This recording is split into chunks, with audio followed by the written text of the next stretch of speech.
want to talk about the NBA's all-time leader, at minimum active leader in trade requests, one James Harden, which this is rich. Rich in a number of ways to me. I know Michael getting a kick out of it, but rich in a number of ways because it's like, all right, I read your article, it was great. All right, so he's pissed off because he took a quote-unquote discount last year and thought they were going to hook him up on the back end this year. Daryl Morey wisely is like, I'm not about to just back up the Brinks truck for you.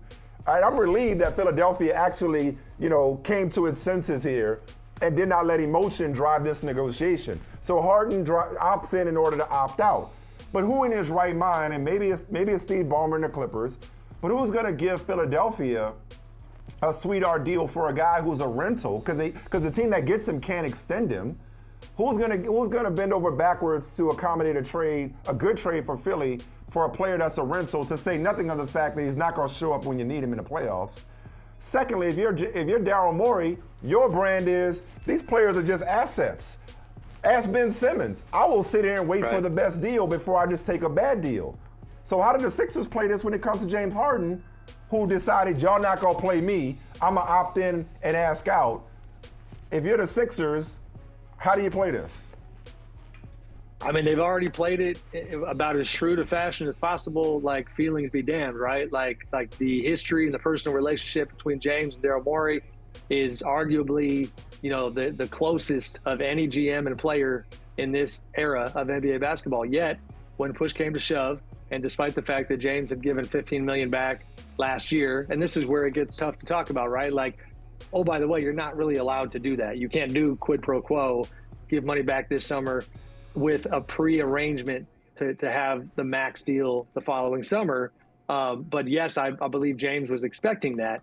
Now, Daryl, going into this period, went radio silent on James and his people and kind of claimed, and only he knows exactly what his intentions were, that, and this is where it gets even richer, guys, is that because the Sixers got in trouble for the way that they they talked to PJ Tucker and Daniel House early last summer, they end up losing 2 second-round draft picks.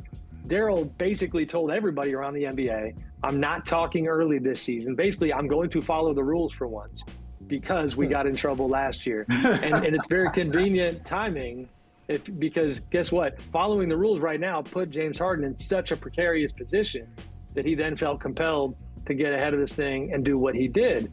Now, where it's going is somewhat similar to the Damian situation because that one seems to be mostly Miami or bust. This one seems to be mostly Clippers or bust, and probably even more so with that being the only option. To me, if the Clippers can do it, it is worth doing because you do have there's a better trade package for the Sixers in this scenario than there is for the Heat and the other one, if that makes sense. They got Norm Powell, who is a player that Nick Nurse has history with. I think he would be going back to Philly in this deal. Some other pieces, some picks. It's not that bad. It hasn't happened yet. But if the Clippers can get James, then potentially, like, he's from LA. I don't think he's going to want to go anywhere if it goes pretty well next season. Then you can lock him up against next year. Then you're going into the new arena, potentially with a Kawhi Leonard, Paul George, James Harden trio. But, if it was that simple, it would have happened already. We'll see what happens there, too. You know what, Sam, at the beginning of this segment, Michael Smith gave us all a lesson about minding our own business. I'm not minding my business. I'm looking through his feed, and he has something on Joel Embiid and how, that's the real story, and he's fascinating. I think Embiid is fascinating. What does this mean for him? He's not quite the Dame Lillard of the Eastern Conference because he has had help, but he risked going into his age 30 season, or close to being 30. I think he's right there. He risked being that guy we talk about as being a great player, MVP, no championship. How do you see Embiid right now at this point of his career?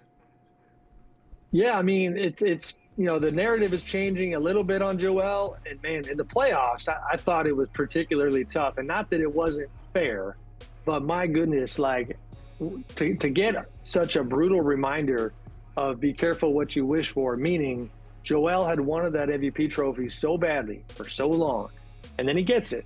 And then in a matter of weeks, a couple of months after you get it, because you didn't deliver in the playoffs, you learn what it's like to be an MVP and have people talk about you. Because all of a sudden, you know, he was the guy who just didn't fulfill his destiny and didn't live up to that MVP billing.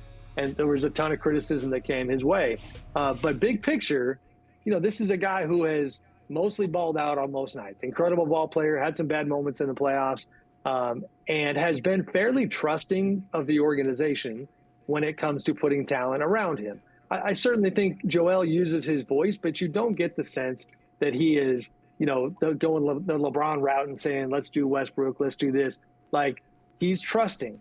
But it's been, you know, the previous era, the Brett Brown era, you know, Elton Brand leads to Daryl Morey, a lot of trust in Daryl, you know, now bringing in Nick Nurse.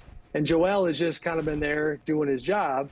But time comes at you quick, and it's not that he's running out of time, but what does that group look like? If you lose James, they are telling people, as you guys have seen, I'm sure, that Tyrese Maxey is untouchable. So that's a big part of their program.